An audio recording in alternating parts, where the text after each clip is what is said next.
Welcome back to the Empty the Quiver podcast, your front row seats for all things Utah Archers. From game recaps to standout performances, we'll be your guide to all things orange and blue. Let's let it fly. Walk in your trap, take over your trap. 2-0 on the weekend against two of the teams that the experts, I know I'm becoming more and more like Coach Bates every day. The experts think we're above us in the power rankings. Two butt whoopings. Just opening thoughts, John. I mean, how good do you feel after this weekend? Like you just said, Maryland was ranked 1, Denver was ranked 2. The team the Archers beat last weekend was ranked 3. So talk about a gauntlet of a schedule. Starting with Philly, they win 18-8. Then you play Denver, you win 16-11, and then you play Maryland and you win 13-8. We went from last to first in a month. They're on a 4-game win streak, and the team is hot as hot can be. Everything we've been asking the first month of the season, not really asking as much as like wishing on a star. It's all happening. It's actually, I'm pinching myself. No, I mean, that it really came to fruition. Yeah, Aiden McGuire has scored in every game since the All-Star break. I mean, we'll start with Denver. Whoa. They took a short stick first overall? Why would they do that? They already have 3 good ones. This team is uncomfortable to play against, exactly like Coach Bates wanted, and it is paying off huge dividends. I mean, let's start with the Denver game. I mean, Connor Fields had a great game, but he didn't put the ball in the back of the net once, and we still scored 16 goals. Trey LeClaire is a monster. Thank God Mac O'Keefe has learned where the 2-point line is and how to stay behind it, because I think he leads the league in 14-yard goals. Finally hits two 2-pointers on Friday night. Ryan Stein's continuing his tear. Sam King with the 3 points we've come to expect from him. Bo with a goal and an assist. I mean, we are just it's been unbelievable. Brendan Lavelle is playing lights out. Like I said, we talk about a game where Connor Fields did not score a goal and Brett Dobson was 55%, and we win. This game should have been 16-9. We went, they scored a late 2-pointer and we still win 16-11. And honestly, like, Sis wasn't dominant. He was 50-50. Like you said, Dobson basically 50-50. Trey though, 6 points. Mac, 5 points, the 2 bombs. Sam King is quietly having one of the best offensive seasons that any Archer's ever had. And I say that because every week after week, he takes the number 1 defender on the other team. And he consistently puts 3 or 4 points up every week. And that just makes the rest of the offense not have to face the number 1 pole. Fields is usually against either the 1 or the 2, more likely the 2. I think Manley was on him in that game. More the bruiser. They try to beat him up, and it doesn't matter. He's been a magician. Even when he's got the ball in his stick, he finds ways, if he's not scoring, to facilitate so that other guys are open and can put the ball in the net. Pat Cavanaugh, like I said, should have had 3 points. Ended up with 5 with that late 2-pointer. Brendan O'Neill, just 2 assists. Would definitely like to save the 2 ball a little bit better. Obviously, giving up 2 in a game is not ideal. I mean, Wisnowski's 1 point. Bernhardt 1 point. Insert Treasy clip right here. This team is so effing sick. We haven't even talked about the short sticks. Bo had a goal, an assist, 2 caused turnovers, 3 ground balls. He's a short stick defensive midfielder, and he was running down the field like he was an offensive midfielder pretty much the entire game. Yeah. Like I said, Aiden McGuire scored in every game since the All-Star break, playing lockdown defense. And the goals Aiden McGuire's scoring aren't like, oh, he bounced it in and it just kind of snuck by. He's firing lasers. It looks like Trey LeClaire when he shoots the ball. It's been so much fun to watch. I mean, this team jumps out to leads, holds them, and I mean, they just want it more than any other team right now. I mean, the coaching has been phenomenal the last, couple weeks, and tops in the league right now, 6-4. Last 2 games against Cannon and Chaos. I mean, bank, here we come. The score differential is currently plus 32. Yeah. Every other team in the West has a negative score differential. If the Outlaws win out, they're 7-5, but they'd have to make up 37 goals because the Archers already have 6 wins. So if the Archers win one more game, I mean, the Redwoods are still 4-4. They played one less game, so I guess it's still, you want to win out, but they're sitting very pretty right now. Yeah, I would say start looking at those flights to Utah. It's very likely. Yeah. So let's do our arrows for this game, and then we'll talk about the whips. It's so hard. We just went over some of the stats in that game. Personally, I think I'd take Bo for the 3 arrows. Sure. As Opposed? no, as a Courier-esque game. Right. Like, even if it's 1 goal and 1 assist, it's like, oh, well, I mean, okay. He played great close defense. He had 2 calls turnovers. He had 3 ground balls. He was involved in all aspects. And honestly, the short sticks are what are making, I keep saying it, they're what's making this offense and transition as good as it is. Yeah. I think for our second one, we got to go with the hottest hand in the league right now, Trey LeClaire. Obviously, 6 points, 2 goals, 1, 2, and 2 assists. I mean, just doing it in all aspects of the offense. It's been really fun to see him get involved in the passing game as well. I mean, it's a known quantity that he's got a rocket launcher of a stick, but to see him, I mean, the ball movement period has been phenomenal in the last couple of games, and we had it looks like 10 assisted goals in this game. Could not be more pleased, and to see Trey like level up like this has been insane. Yeah, at that point, when the Denver game ended, that put him at 15 points through 2 games playing Philly and Denver. He had 9 Yeah, in the 6th, which is just, I. How many times have you seen that happen? 15 not points across many. 2 games is absurd. Yeah, Third arrow has to be Mac O'Keefe because he buried 2 bombs.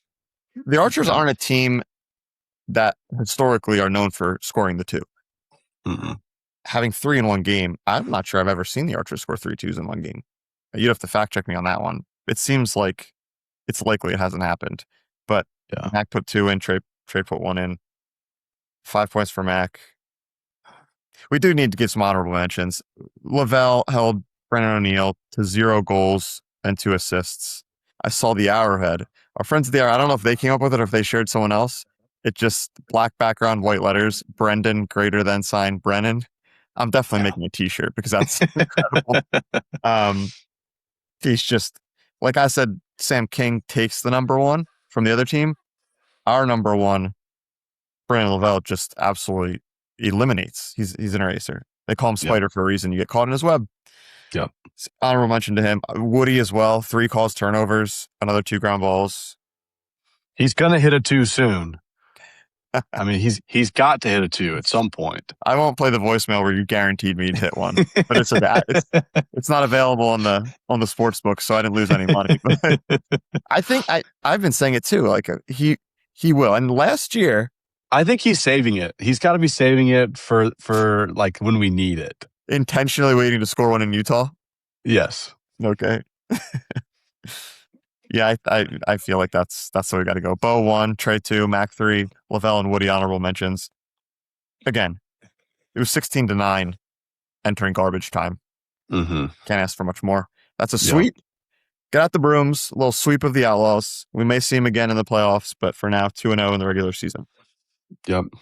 And less than 24 hours later, the boys had to go back, get a little sleep in the hotel because we didn't even say, like, the game was delayed by like 2 or 2.5 hours with horrible storms. And the entire game against Denver was very, very strong winds, a lot of rain. You could barely see it on ESPN because the rain drops on the camera.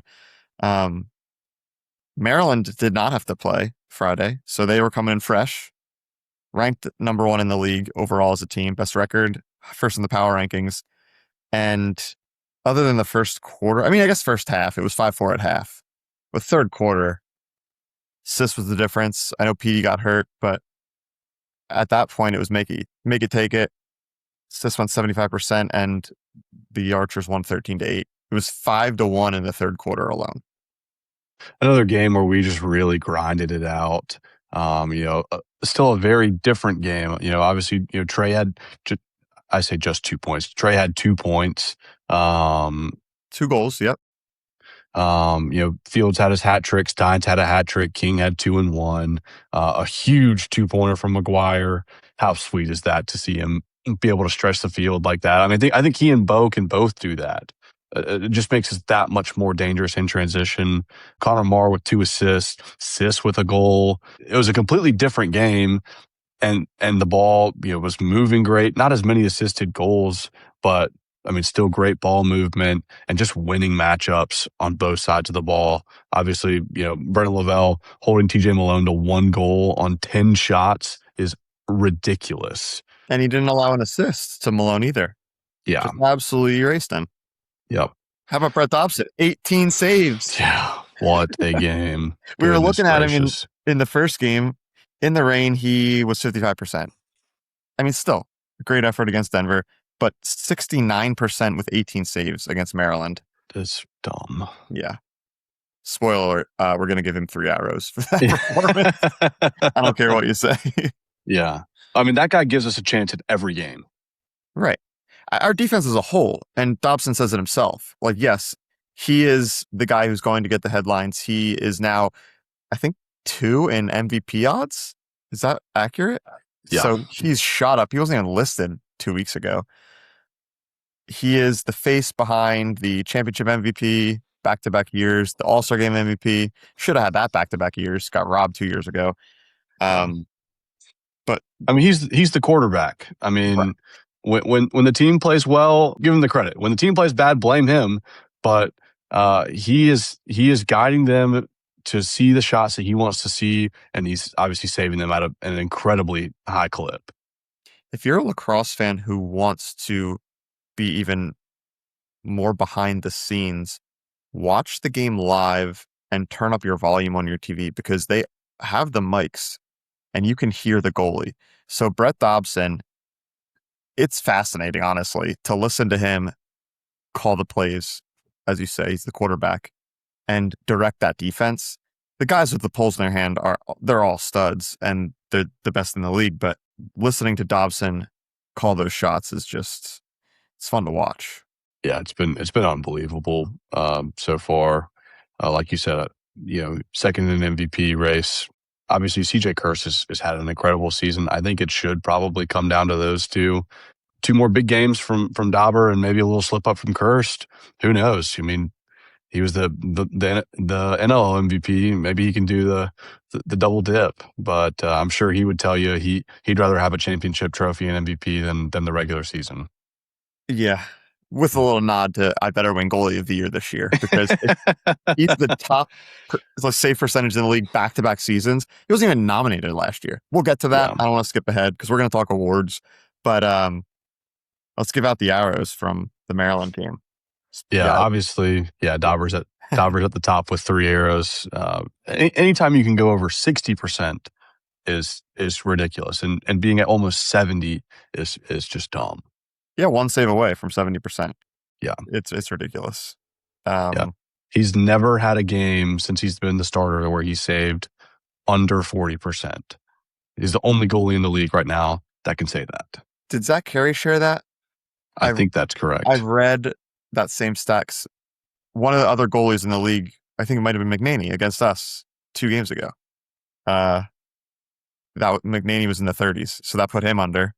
And so his post shared each goalie in the league that is a starter, their last game that they were under 40, and they all have a date. And Dobson just says never because it's never happened. Yeah, he's a freak. And he gets better as the season goes on. Yeah, we do love that. Playoff Dauber is a scary guy. Yep. 2 arrows. Who do you like for that? It's got to be Spider. He's just had a 3-game stretch of unbelievable cover play. In this game, just 1 goal on 10 shots from TJ Malone, 2 cost turnover, 2 ground balls. He's been incredible. He made a great ground ball play that I'm pretty sure led to maybe he had a second assist on a goal in transition. He's been unbelievable. And even the stick work on those ground balls, like yeah, he's nuts. If you take the last 3 games, Brendan Lavelle has guarded CJ Kirst, Brennan O'Neill, TJ Malone.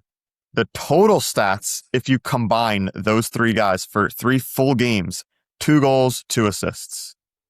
Dumb. CJ himself has 5 or 6 points in every other game. He alone has never had less than 5. And the 3 of them combined, 2 goals, 2 assists.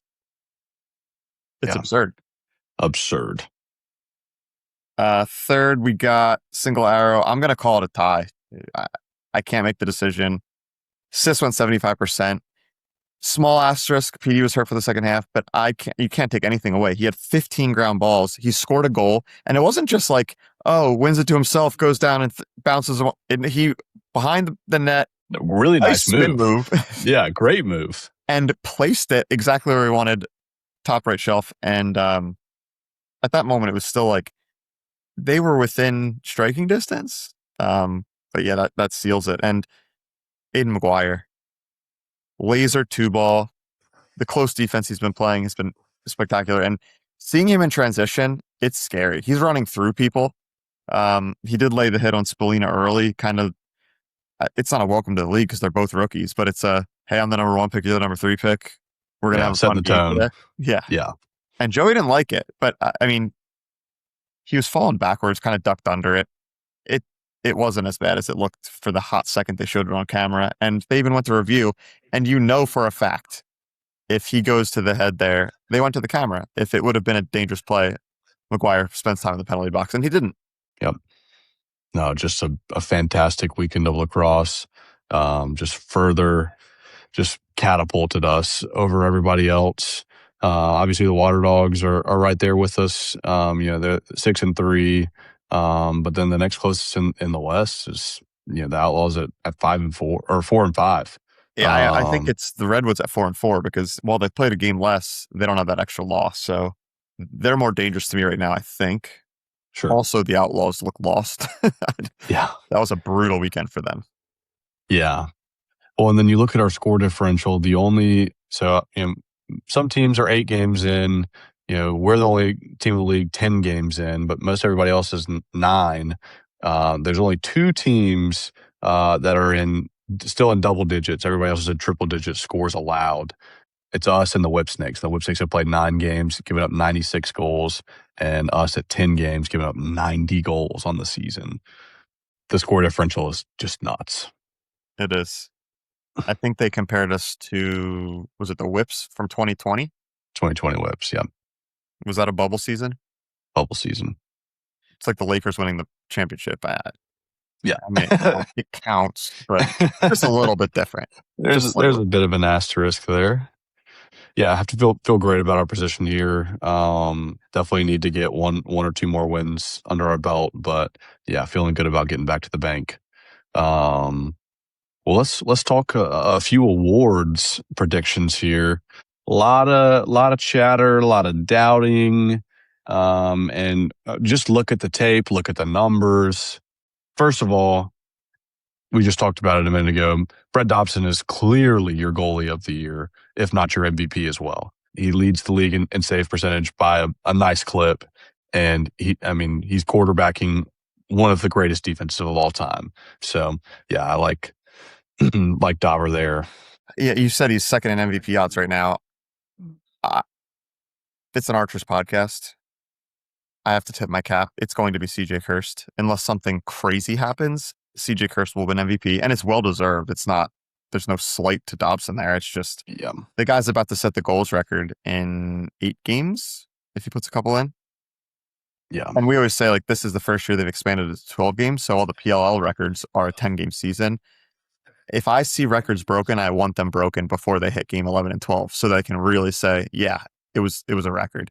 Anything else, it's okay, well, you had more games than me. CJ's just on a ridiculous tear, which also cements, in my opinion, Brendan Lavelle for Defensive Player of the Year, because the only game CJ Kirst doesn't have 5 or 6 points in is against Brendan Lavelle, and he had 1 goal, 0 assists, which, put that on a bar chart, it's actually funny to look at. So Yeah. Well, and speaking of records, would like to shout out Ryan Steins for breaking the Archers rookie scoring record. He currently has 28 points through 10 games, which is the same amount of time that Sam King had to score 24 points last year. So beat it by a pretty nice little margin there. Not only should he be the leader in Rookie of the Year, but should also be the leader in the clubhouse for Midfielder of the Year, which makes it all that more impressive that he's leading the Rookie of the Year campaign because he's a midfielder. A lot of people don't realize that when they're looking at, well, these rookies who are playing attack are scoring more goals. One, they're not, because Steins is right up there in points, but also, like you just said, he's a midfielder. So the fact that he's doing all of this from the midfield while Sam King, Connor Fields, and Mac O'Keefe play attack is very impressive, especially because of the criticism that Coach Bates had to face when he took Steins first pick of the second round. They wanted him to take an attackman first round, and he had his eye on Ryan Steins. Looks like it paid off. Yeah. Yeah. Go look at Dan Arestia's tweet about how well Coach Bates has drafted in the last couple of years. I mean, he just has not missed. If it's a bingo card, he's playing at the end of the night where it's full card wins. He's got almost every square is green. Yes. But yeah, other midfielders, Trey Leclerc has Yeah. absolutely blown up the last month.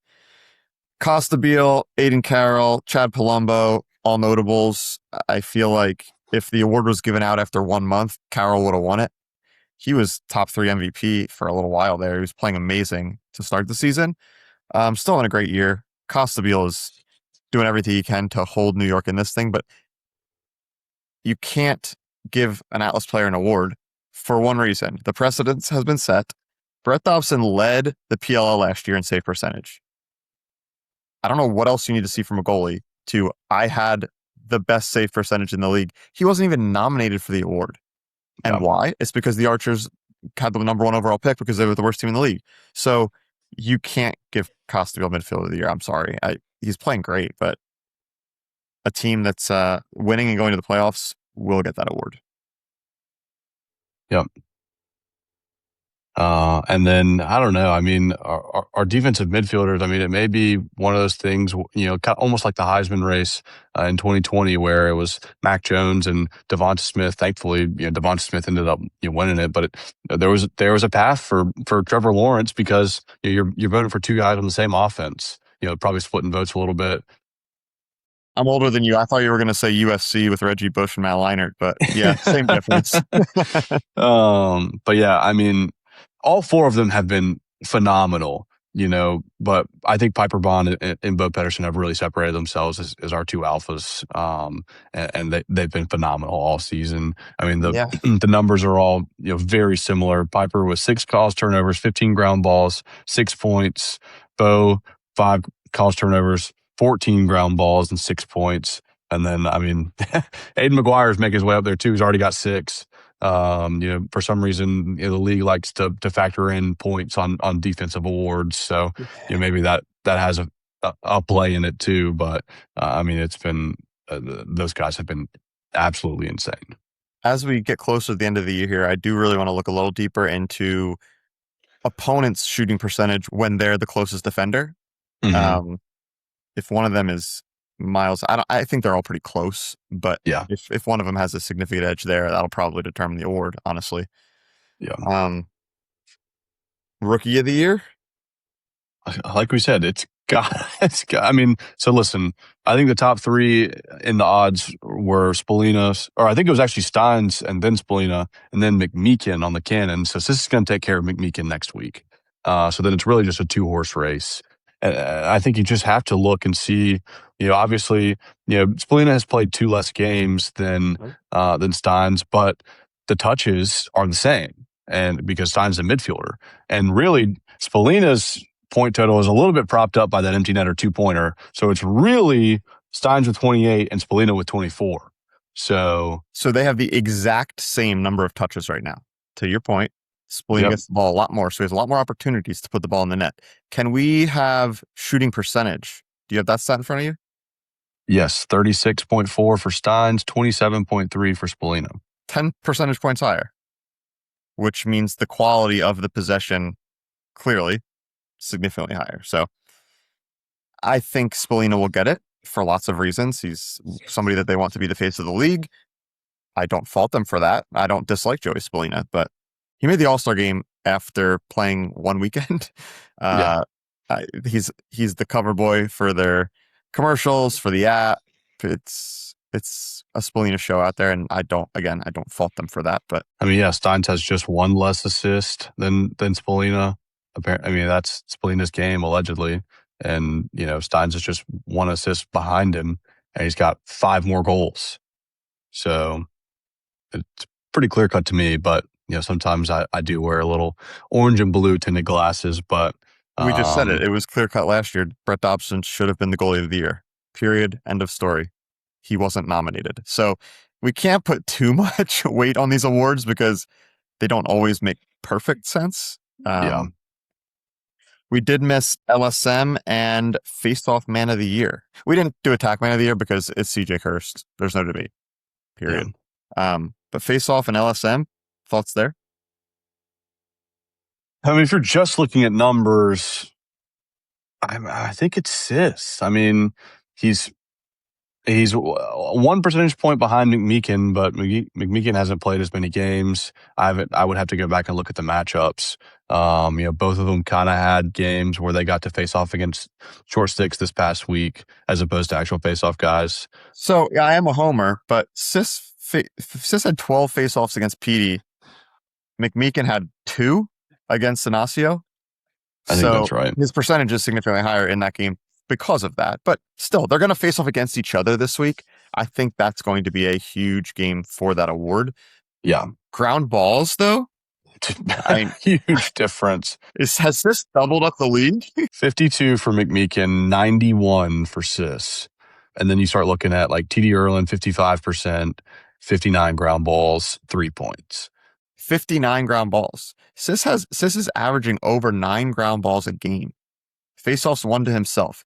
Most faceoff guys win their faceoffs by making it a 3v1. They have wings. McMeekin, I mean, it was make it take it for both of them this weekend because, like you said, they didn't play against the faceoff man. McMeekin's strategy: win the clamp, flip it to my guy, get off the field. It worked. They ended up losing the game by a goal, but he dominated at the X. Mikey wins those faceoffs to himself. He doesn't need to worry about the wings. The wings can then be utilized to either start on offense, or they might not even have to put defensive guys out there on the wing. You can just start your offense right from the jump. So it is an advantage. Mikey had 15 ground balls this past game, 75%. It's gonna go down to the wire because the league. TD has done it for such a long time. They won't discount him. He'll probably be a finalist regardless. Trevor will not be mentioned this year just because of injury. He's only played 3 games, maybe 4. So he's out of it. And he started 0 for 10 against Stathicus this past week. So it seems like this just isn't his year. And again, injuries, totally fine. But that's going to be a close one. And obviously we're very excited to watch that one. Yep. LSM, a lot more different because we've got Woody who plays close defense, so they'll probably not consider him. We have Mitch Dunham, who also sometimes plays close, but I think he's more of our LSM, and he's playing great. Yeah. But across the league, it's hard to say on that one. Yeah. I mean, Piscina has 8 points. Like I said, they love looking at the points, even on defenders. He's played well. He's got 10 caused turnovers and 28 ground balls to go with the 8 points. Yeah, he's great. And he scored a 2 on Dobson this weekend. And if he's the goalie of the year. But yeah, we should have several award winners, but most, if not all of the guys would say they'd rather have a champagne bottle in their hand than a trophy at the end of the year. So yeah, they like a third. So, I mean, that would be still a dynasty. Three rings in 4 years. That would definitely take Bates over Stags. Yeah, Stags. Definitely take him over there. And yeah, I mean, it would just be massive for our organization. You say dynasty, winning 3 in 4 years, especially when the one they didn't win, half of the roster was on the IL. So, including the most impressive part of the season is that You win back to back, and then you lose huge names.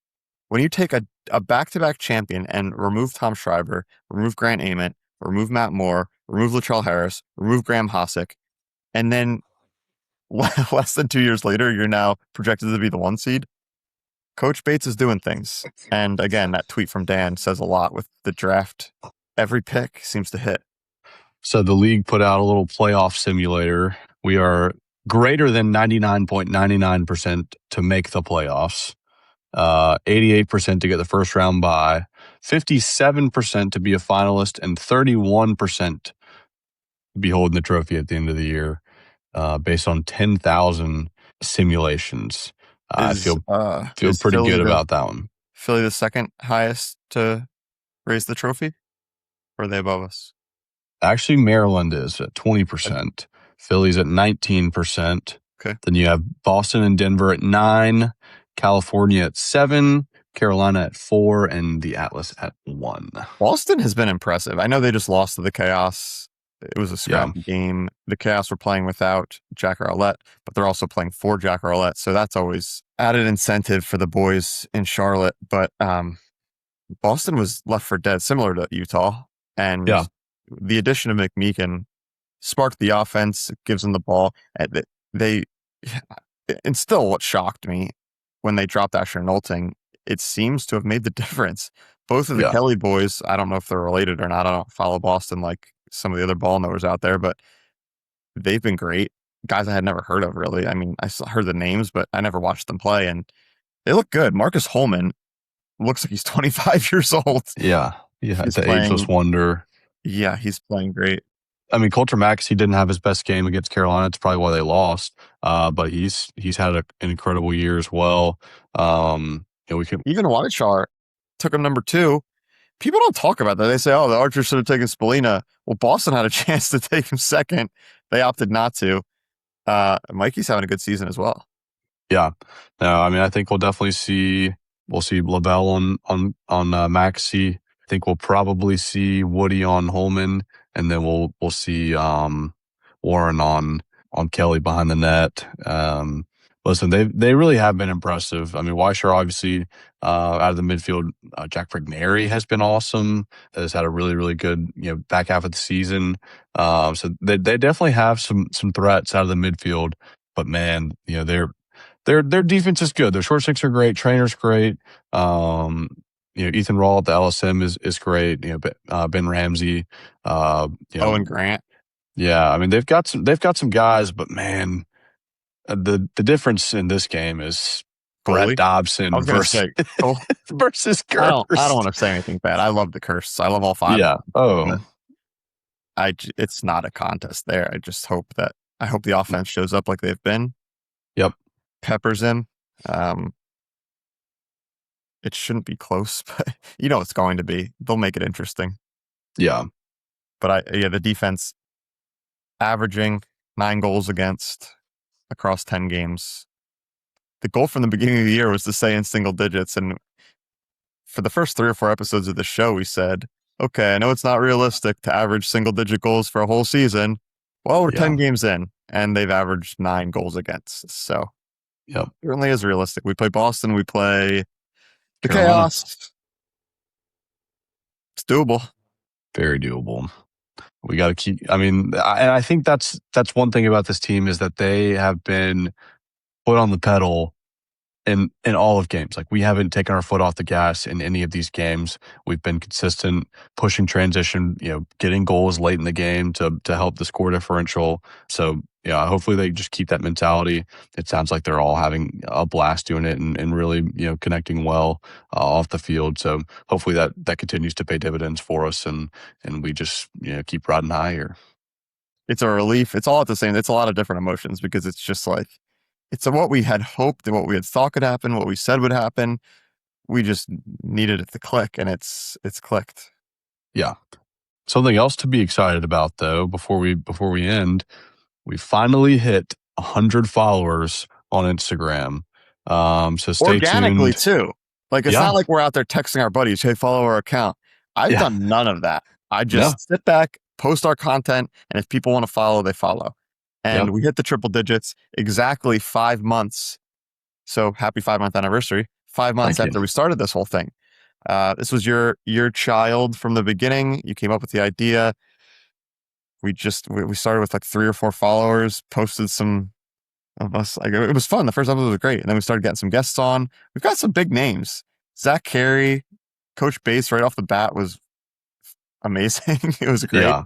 And then obviously the players, which we wouldn't even be here without them. So Yeah. it's quite the ride. 100 followers.